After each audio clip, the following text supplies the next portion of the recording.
Je vous présente Charlie Sanson, qui est écrivain, qui a un puits de savoir et de connaissances,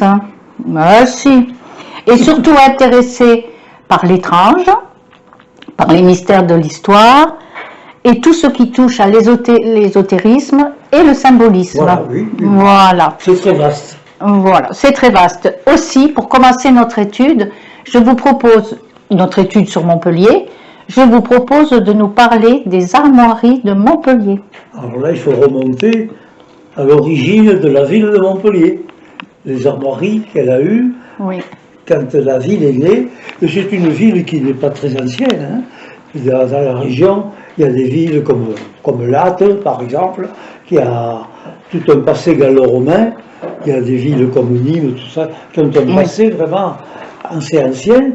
Et Montpellier, on n'a aucune indication qu'il y ait eu une ville ou des habitations à Montpellier avant un document notarial, en quelque sorte, de transmission de biens, qui date de 985. Autrement dit, Montpellier est né avec le millénaire. Il est né avec le millénaire. Et avec le millénaire, c'était une époque où il y avait quand même beaucoup de relations entre l'ésotérisme, le symbolisme, l'alchimie qui avait une grande importance. Et Montpellier, dès le départ, est devenu une ville alchimique. D'ailleurs, on faisait des visites de Montpellier, ville alchimique. Et le cœur de Montpellier, c'est pour pouvoir expliquer ces armoiries, le cœur de Montpellier était à l'endroit où se trouve actuellement la place Jean Jaurès. La place Jean Jaurès, ça existe encore dessous, il y avait une église souterraine qui s'appelait Notre-Dame des Vœux. Oh. C'était Notre-Dame des Vœux, et cette église-là était le cœur de Montpellier. Et Montpellier, comme c'était l'époque des alchimistes, avait à cette époque-là, comme armoirie, un symbole qui était le symbole de l'alchimie. Le symbole de l'alchimie, c'est un cercle, plutôt un rond rouge cerclé de blanc. Un rond rouge cerclé de blanc. Ça, c'était vraiment l'armoirie de Montpellier en premier. Et cette armoirie a été abandonnée, j'expliquerai pourquoi. Quand on a changé les armoiries de Montpellier, petit à petit, les armoiries qui devaient être dans les vestiges devenus historiques ont disparu. Et il n'y a pas longtemps encore, je ne sais pas si ça existe toujours, à la Tour des Pins, en montant le long du boulevard Henri IV, la tour sur laquelle il y a deux pins, sur la porte d'entrée, c'est le seul endroit où j'ai vu un authentique dessin des armoiries de Montpellier, c'est-à-dire le rond rouge cerclé de blanc. Et puis les années se sont écoulées, Montpellier est devenu une ville marchande, surtout quand il y a eu le pèlerinage Saint-Jacques de Compostelle, c'était sur la route, et Montpellier a grandi. Et Notre-Dame des Vœux, où est maintenant la place Jean Jaurès, a été remplacée par Notre-Dame des Tables. Et les tables, pourquoi Notre-Dame des Tables? C'est pas les tables, mais les tables, ce sont les tables. Et Notre-Dame des Tables, parce que autour de la petite église Notre-Dame des Vœux, les marchands avaient installé leurs tables. Et c'était Notre-Dame des Tables. Et donc, on a construit une autre église, qui a été l'église de Notre-Dame, qui est un peu plus entrant dans la ville, avant la rue des Écoles laïques, et l'église Notre-Dame des Tables a eu d'autres armoiries, qui sont les armoiries actuelles de Montpellier. D'accord. Voilà, les armoiries actuelles de Montpellier, ça vient de là, de Notre-Dame des Vœux, transformée en Notre-Dame des Tables.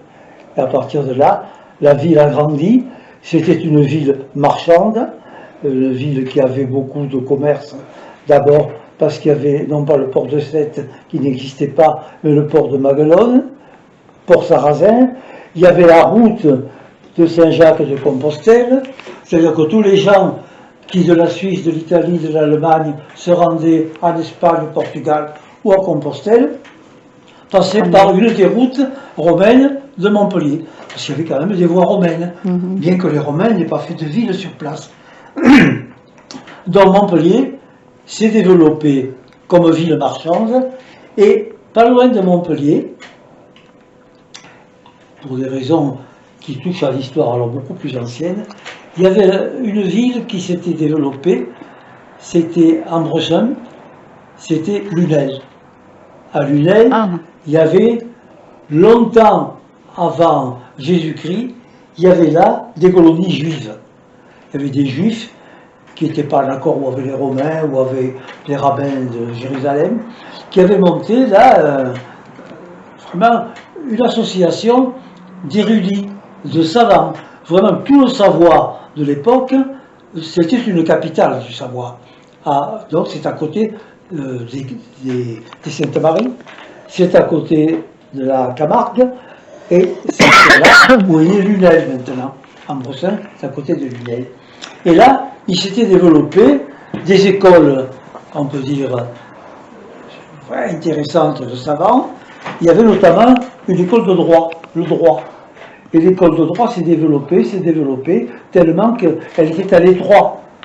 Et elle est venue, Montpellier avait grandi, elle est venue s'installer à Montpellier. C'est comme ça que Montpellier est devenue ville universitaire. Elle est devenue ville universitaire avec tout l'ensemble, petit à petit, de facultés, faculté de médecine, faculté de droit, faculté des lettres, qui se sont mis à Montpellier. Donc Montpellier a été, voilà la naissance et un peu l'histoire des armoiries de Montpellier.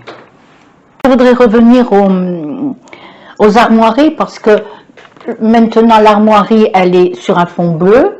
Oui. On y voit ce symbolisme-là, vous pouvez nous le donner. Notre-Dame des Tables. Notre-Dame des Tables, oui, c'est tout, oui, voilà. D'accord. Et on a gardé encore ces armoiries qui sont encore les armoiries actuelles de Montpellier. Et peu de gens savent qu'il y avait à Montpellier des armoiries qui étaient surtout d'origine alchimique.